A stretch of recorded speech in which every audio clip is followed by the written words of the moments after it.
In the shadowed heart of northern Nigeria, where the savannah stretches beneath a merciless sky, a place called Gawakuke waits silent, forsaken, its sand stained with the echoes of forgotten war.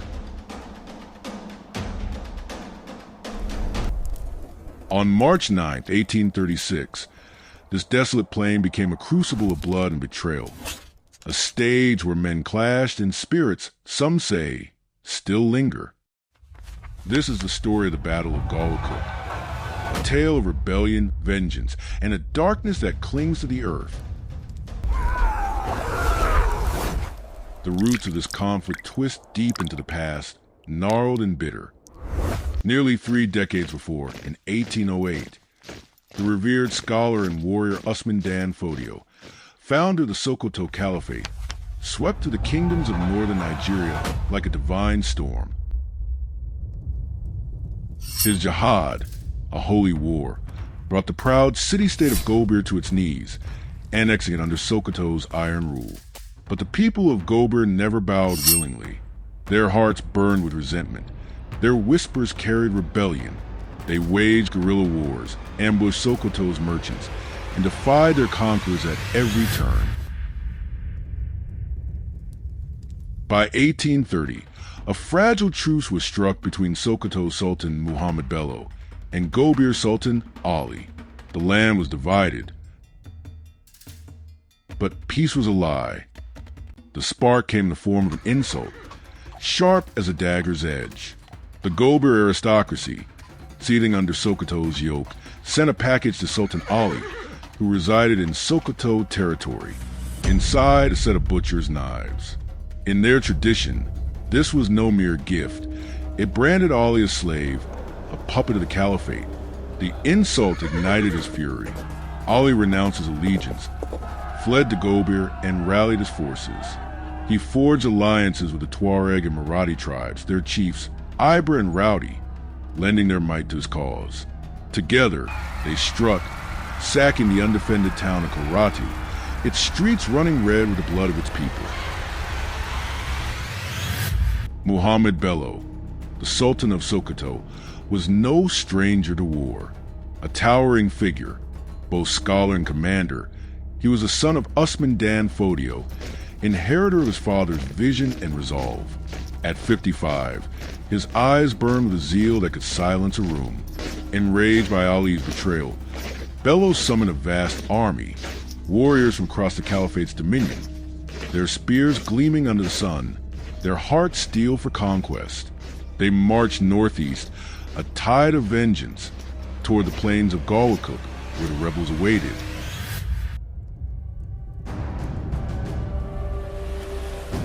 Picture it now, the dawn of March 9, 1836. The air is thick with dust, the horizon shimmers with heat. 2 armies face each other across the barren plain. On one side, Gobir's rebels, camel-mounted cavalry, archers with quivering bows, and spearmen led by Sultan Ali, Chief Iber of the Tuareg, Chief Rowdy of Marathi, and Ali's brother Basiri. Their eyes gleam with defiance. Their banners snap in the wind. Opposite them, Bello's forces, a disciplined host of warriors from a dozen kingdoms, their armor glinting like the scales of some great beast. The silence is suffocating, then it shatters. The battle begins with a scream of war cries, a collision of flesh and iron. Bello's army surges forward, their spears thrusting like the fangs of a predator. Gobir's cavalry charges, camels bellowing, their riders' blades flashing in the sun. Arrows darken the sky, falling like cursed rain.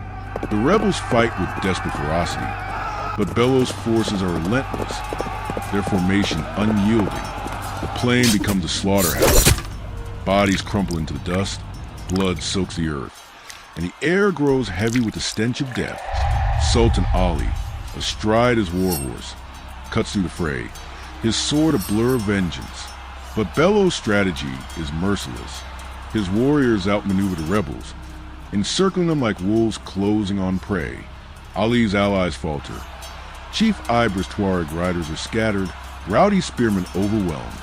Basiri fights on, his shouts defiant, but the tide turns against him. Bello, calm amidst the storm, directs his men with scholar precision, his voice carrying over the din like a dark prayer. As the sun climbs higher, the rebels' lines collapse. Sultan Ali falls, his body pierced by a Sokoto spear, his blood pooling beneath him. The Gobir army breaks, their survivors fleeing into the wilderness, pursued by Bello's merciless riders. The battle, though brief, is cataclysmic. By noon, the plain of Gawakuke is a graveyard, littered with the fallen, their eyes staring blankly at a sky that offers no mercy. But the horror does not end with the battle's close. Bello's army, inflamed by victory, descends upon the Gobir kingdom. Villages burn, their flames licking the night sky. Peasants are slaughtered, their cries swallowed by the darkness. Some say the spirits of slain still wander Gawakuke, their whispers carried on wind, their shadows flickering in the moonlight. Muhammad Bello, the victor, stood over the carnage, his triumph bittersweet. 1 year later, in 1837, he would die at 56, his legacy sealed in blood. The Battle of Gawakuke was a final clash in a decades-long struggle, securing Gobir as protectorate of the Sokoto Caliphate. Bello established a fortified town, a ribbit, to guard against future rebellions, but the land never forgot.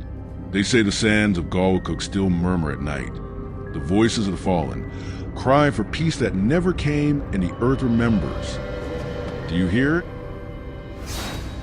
The Battle of Gawakuke is no mere history. It is a wound in the earth, a scar that breathes. And some say on moonless nights, the shadows of that day still march.